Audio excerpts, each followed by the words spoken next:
Our weekly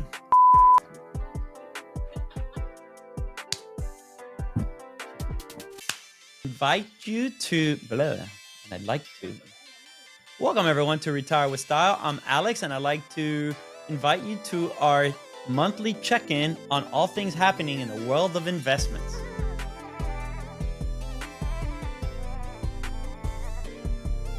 And so we're going to take this entry to talk about the previous quarter that we just experienced. There are many things that happen all the time to give investors pause for concern, and pundits on TV will call it the wall of worry that investors need to cross. Well, to me, this wall of worry are paved with bricks of headlines that come in during the quarter that, ever so often, maybe one a week, one every 2 weeks, that, make you go like that while you're driving, like, I wonder how this will affect my portfolio. Well, there are quite a number of things, as always, every quarter that happen. And so I like to show all these headlines that happen just to give you folks the idea that, listen, the more things change, the more they stay the same. And while the topics are always different and the dynamic is really similar. And so there were four things, though, that to me I'd want to focus on in this presentation to give you a sense of what's been happening, because I think some of these will linger and have implications further down that we just don't know as investors. Some things are resolved and you're able to add a lot of clarity. Other things, we're still in that amorphous stage where you don't know what's going to happen, but you know enough that you can begin to assess the probabilities of things happening and price things accordingly.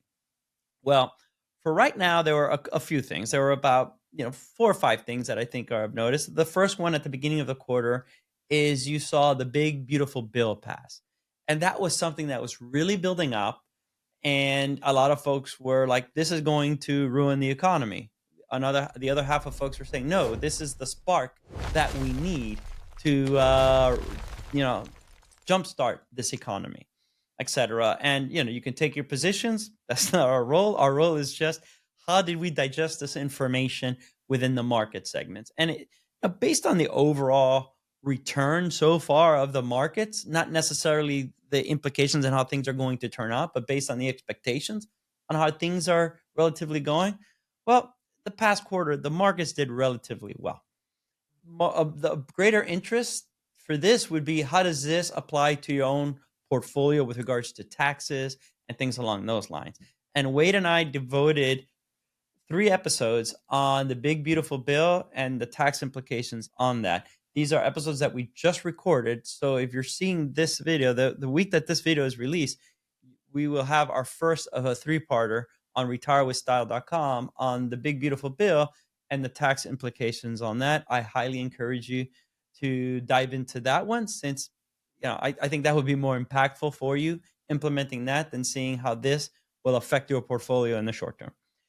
The other piece that started happening, there was a lot of saber rattling at the beginning of the year with regards to the tariffs. And so towards the end of July, you started to see a nice detente around the US and the European Union specifically. Folks are starting to come to terms with this new environment and are beginning to strike deals that can fit both parties. And so you're beginning to see olive branches come, especially within the European Union. Another item that happened that struck me, at least personally, and it could fly under the radar, but I think it's worth following, is the U.S. with Nvidia and AMD developed a revenue sharing agreement, allowing them to deal with other countries, specifically China in this situation, in exchange for a revenue share, roughly 15% revenue share. A license for that revenue share. So this is interesting from a diplomacy standpoint. And this is where markets work, right? And there's certain areas that you want to make sure markets work because folks are incentivized accordingly. I am personally interested to see how this develops over time. Is this a new path towards a diplomacy arrow that you can take out of the quiver? Or is this just a one-time thing that's happening? That's something that I am following, because things that may or may not affect free markets in its purest sense of the word are things that capture my attention, because that leads to how assets are priced over time. The other piece that happened shortly after that is you still China and the US are still sort of feeling each other around. They're each saying, I'm your huckleberry. Who will win? I don't know, but they are facing each other off. It started again in mid quarter, and you're still seeing that spill over into this quarter with regards to how they're going to deal with rare earth metals and the like. Right? So you're still seeing that in the mix. Now, towards the end of the quarter are two things that I think are, we were bookend by, two things that I think are quite important from a policy standpoint. At the beginning of the quarter, it was the bill going around and how that affects your taxes. But towards the end, the two main things was effectively Feds started to cut rates. There was that big tug of war between the president and the Fed chair.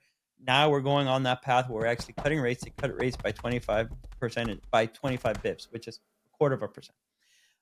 And effectively, you have the government shutdown. And so you want to be asking yourselves, what does that mean for the markets? What does that mean for my investments? Do I get out before this thing is resolved and wait for these things to settle? Or do I stay invested? Fair questions to be asking. So let's look at the data and see what we've known. Now, rates are going down, right? And so what does that portend? Usually, declining rates are good for the stock market because companies are valued based on what's known as a risk-free rate, which is usually a federal rate, and that rate is discounted to the present. When rates are lower, the valuation for those companies are going to look a lot more attractive than when rates are higher.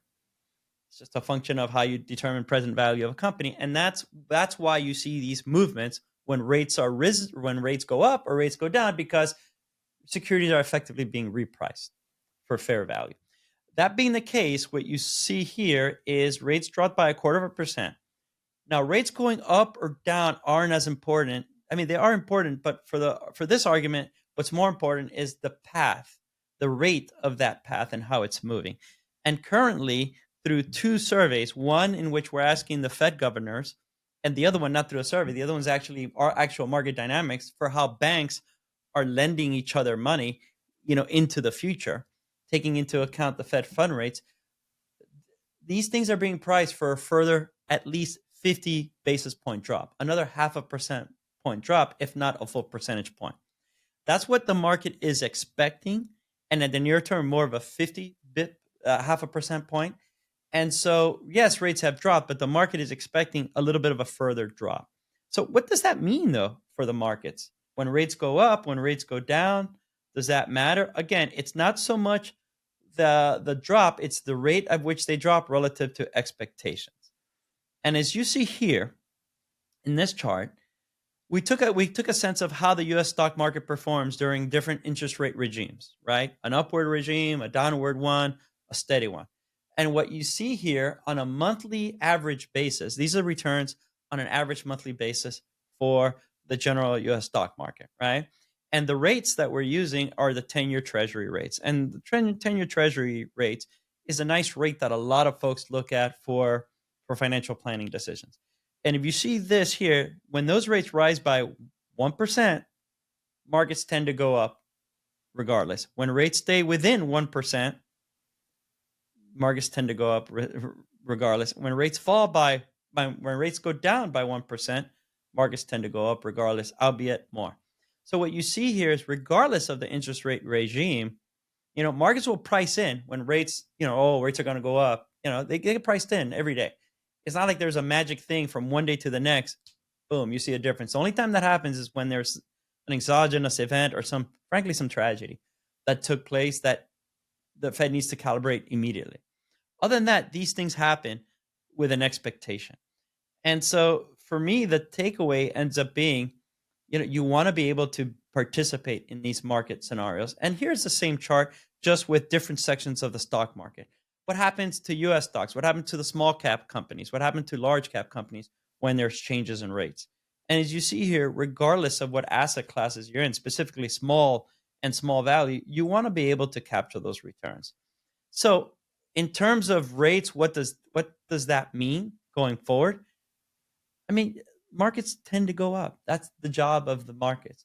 And so as long as the expectations are in line with what is happening, you're going to see a similar path. It's when that path changes. If the path changes further down quicker than expected, that bodes well for stock markets than what the previous expectation was. If it moves slowly down relative to expectations, stock market prices should be expected to stall. But again, that happens on a daily basis. Now, what happens in shutdowns, which is the last one? There's a government shutdown. What should I do? Well, what you see here are the previous government shutdowns of 5 days or greater. And what you see here is that stocks tend to go up. I don't think it's fair. You can't say, though, that when there's a government shutdown, stocks will go up. The sample size is not big enough. But you clearly don't see a pattern of the stock market tanking, right? And we're currently in the second longest government shutdown. The third longest government shutdown since at least 2013. And so what you want to do here is when you're looking at your portfolio, understand what's coming in, but know that whatever headline you're hearing, others are hearing it, and they're all making their investments based on that. So as in aggregate, the market is taking bets on where they should be. And as long as those expectations are gradual and along the lines of what you're seeing in the newswire, you should see similar like-minded results. Now, thank you for listening in this edition of Market Memories, if you will. I don't know if we'll end up calling it that segment. It just came to me. But we do a more detailed dive where we'll go over quarterly, yearly, 5-year, 5, 10, et cetera, your returns on all the asset classes, what's going on within them, how may they be affected by what's happening within the news. And we do that on retirementresearcher.com, our membership site. If you're interested in it, I encourage you to check out the link below and check it out. Alrighty, thank you.